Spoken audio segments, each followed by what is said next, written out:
కూడి వచ్చిన సహోదరులందరికీ కూడా ఆరోగ్యపూర్వక వందనాలు. నేనైతే మన సంవత్సరం పట్టించి నా శరీరంలో ఏమికి ఎలాగైతే కుళ్ళిపోయిందో నా శరీరం అంతా కూడా రెడ్డగా అయిపోయిందండి. సంవత్సరం పట్టించి నాకు నిద్రనే పట్టింది కదండి, అసలు నిద్ర కూడా పట్టింది కదా. ఆహారం తిందామంటే నీరైపోయింది. అలాగే అయ్యగారు కూడా చెప్పి చాలా బాధపడ్డాను, ఏడ్చిందని. మా సంఘటనలో కూడా ఏడ్చిందండి. ఎందుకంటే చాలా విపరీతమైన బాధ. చావాలంటే చావలేదు, బతకాలంటే బతకలేదు అన్నట్టుగా ఉన్నది. ఏవే ఎంత బాధపడ్డాడు తండ్రి. నేనైతే చిన్న బాధకే ఓర్చుకోలేకపోయాను. నువ్వు ఎంత బాధపడ్డావో ఏబరే గుర్తు చేసుకునేదాన్ని అత్తమాటుని. ఇక్కడెక్కడ మందులు ఆడించారండి అయ్యగారు, అమలాపురాన్ని ఆడించారు, తగ్గలేదు. అలాగే మరి కాకినాడ మొన్న ఎవరో చెప్తే బాబు ఈ బాధ భరించలేకపోతున్నాను బాబా నేనంటే, సరే అమ్మ నడు కాకినాడ తీసుకెళ్తానని తీసుకెళ్ళాడండి.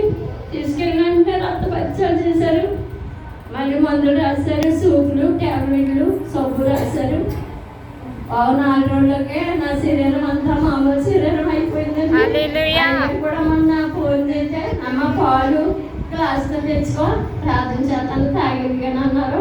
నీకు శక్తి వస్తుంది, బలం వస్తుంది అని చెప్పారు. అలాగే పచ్చి పాలు ప్రార్థన చేశారు, ఆ పాలు తాగాను. అప్పటి నుంచి కూడా ఏమీ నాలో బలం కూడా లేదు. శరీరం కూడా మామూలు శరీరం అయిపోయింది. సత్యం దేవుడు దీవించింది కాక. రాసాక ఇంత లావు అయిపోతుంది, ఇంత మామూలు కాలు అయిపోయిందండి. అప్పటి నుంచి కూడా చచ్చిపోతానండి. మన నెలలో చచ్చిపోయేటప్పటికి కాలు ఇంత లావు ఉందండి. ప్రభా వేసా మాకు దెబ్బ తగ్గిపోతే తప్పనిసరిగా నేను ఈ సంధిలో ఏ సత్యకైతే వచ్చాను అసలు సత్యంలో తప్పనిసరిగా నాకు కాలు అలా జరిగిందండి. ఈ రోజు కూడా నాకు హ్యాపీగా ఉందండి, ఇబ్బందులు లేవు. కాలు చక్కగా ఎలా ఉన్నా అలాగే అయిపోయింది. నాకు 7 నెలలు వచ్చారు మీరు? మనకు 7 నెలలు వచ్చాను సార్. భర్త చేశాను, ఆ దెబ్బతో వచ్చేది సార్. ఇక్కడికి ఆ దెబ్బతో ఇది శబ్దాల దగ్గర తగిలి పట్టింది. కానీ పరిశుద్ధాత్మ దేవుడు మాట్లాడారు నీకు, చెప్పారు.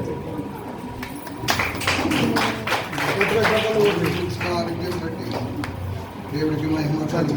కాలు బాగా అయిపోయిందండి. చక్కగా మా బాబా కూడా చచ్చిపోతారండి అమ్మాయి పట్టించి. ఆవిడ కొంచెం తగిలి పట్టుకొచ్చి నాన్నగారు నేను అందరం చచ్చి ముందు వచ్చాయని చెప్పిందండి. ఆవిడ చెప్పినప్పుడు తగిలి రాశాక నాకు ఎలా ఉన్నా కోలాగా అయిపోయిందండి. ఈ ప్రార్థన ఇంటికి వెళ్ళిన తర్వాత తగ్గిపోయింది. ప్రభు 8 రోజుల్లో నా కోత ఎప్పుడు అలా తగ్గిపోయిందండి. చప్పట్లు కొట్టి దేవుడికి మహిమ కలిగిందా. ఎంత అద్భుతం. ప్రార్థనలు పట్టుకెళ్ళి రాసిన తర్వాత మరి సంపూర్ణంగా వాతావరణం చూపించిన కాల్ చూపించము. ఇది 2వ నెల. దేవుడు నా బిడ్డ మొదటి నెలలోనే దేవుడు నాకు అద్భుతం చేసి 2వ నెలలో బిడ్డ సాక్షి దేవుడు చూపాడు. అందుని బట్టి దేవుడికి మహిమ కలిగి